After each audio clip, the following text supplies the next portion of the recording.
What is the matter with people? What is this man, i.e. the Prophet, like? They would say, he claims that Allah has revealed so and so. I used to memorize those words as if they had been recited within my chest. The Arabs used to ascribe their Islamization to the conquest. They would say, leave him alone to face his people.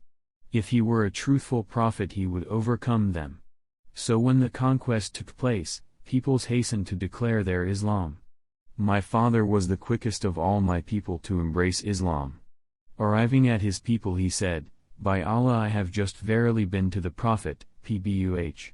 And he said, perform so a prayer at such a time, and so prayers at such and such time. When the prayer time is due let one of you call for the prayer and appoint the most learned of the Quran among you to be an imam, leader, of yours. Sahih al-Bukhari 2615616. This prophetic tradition manifests the great effect of the conquest of Makkah on the phase of events. It certainly shows the influence of the conquest of Makkah upon the consolidation of Islam as well as on the Arabs' stand and their surrender to Islam.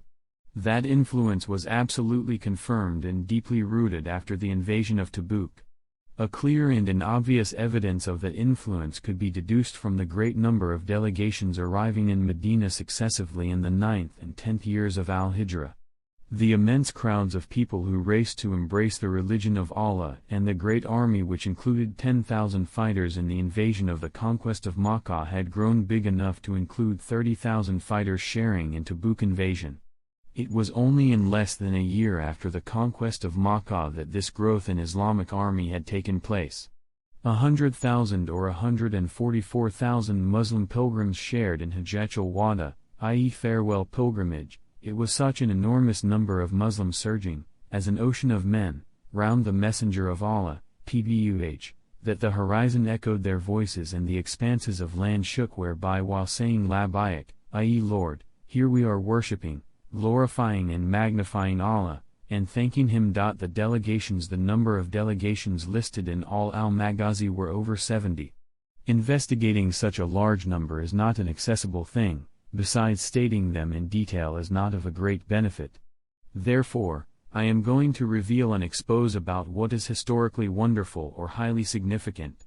Anyway, a reader should always keep in mind that whilst the majority of tribes arrived in Medina after the conquest, there were also pre-conquest delegations. 1. The delegation of Abdul Qais. This tribe had two arrivals.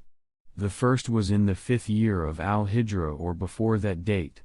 Monkey bin Hayyan, a member of that tribe, used to trade in Medina,